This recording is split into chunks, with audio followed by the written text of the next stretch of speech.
Everyone, welcome back to Hemlata's lifestyle. कशा आहात सर्व? मस्त आहात ना? सर्वप्रथम सगळ्यांना नमस्कार. आणि आजचा दिवस आपल्याला खूप छान आनंदाचा आणि आरोग्यदायी जाऊ हीच बाप्पाच्या चरणी प्रार्थना. तर आज आपण पत्ताकोबीचा झुणका बनवणार आहोत.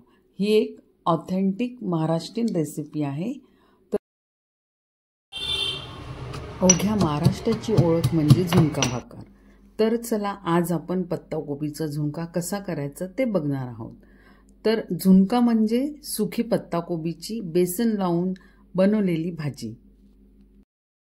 तर भाजीसाठी मी घेतलेला आहे कांदा, टमाटर, कोथिंबीर, बेसन, पत्ताकोबी, तेल, लसूण आणि मिरचीचा ठेचा. परत आपल्याला हिरवी मिरची बारीक चिरलेली सुद्धा लागेल. पत्ताकोबी छान चिरून धुवून अशी निथळत ठेवायची. इथे मी लाल मिरची वापरलेली आहे ठेच्यासाठी.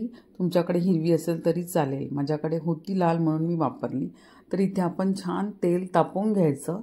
तेल चांगलं तापवल्याशिवाय आपली पुढची रेसिपी आपण करायची नाही. कारण कधी कधी काय होतं, आपण घाई करतो आणि त्यामुळे फोडणी व्यवस्थित होत नाही.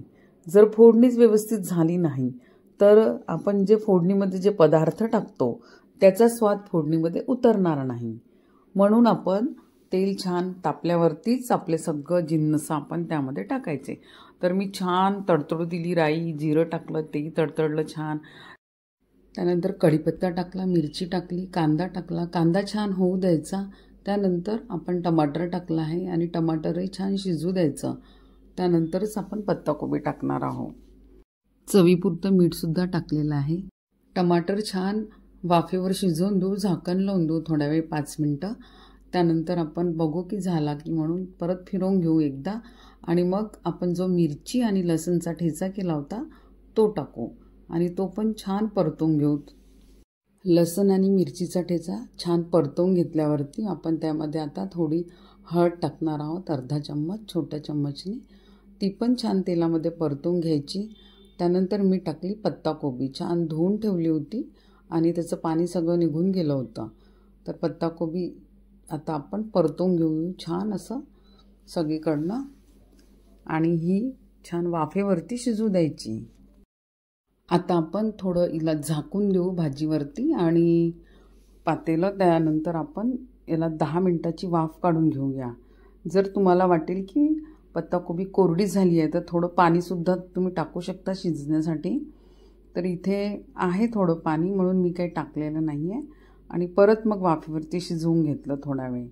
तर आता झालेली आहे आपली पत्ताकोबी, शिजलेली आहे छान, बघू शकता तुम्ही.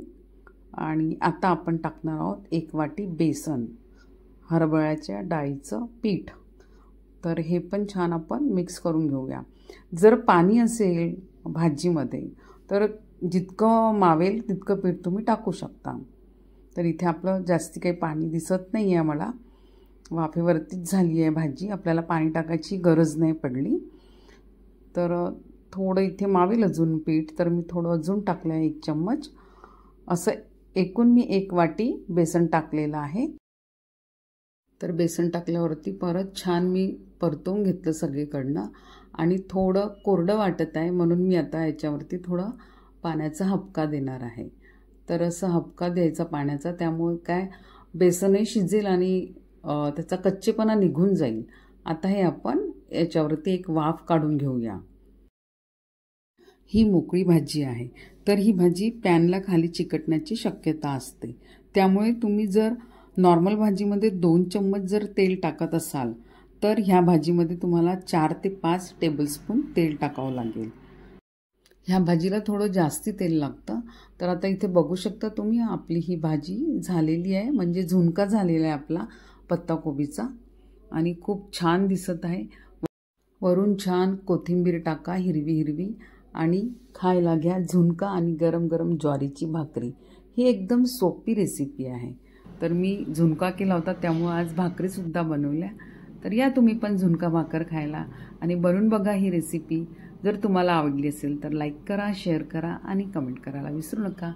परत भेटूया. बाय.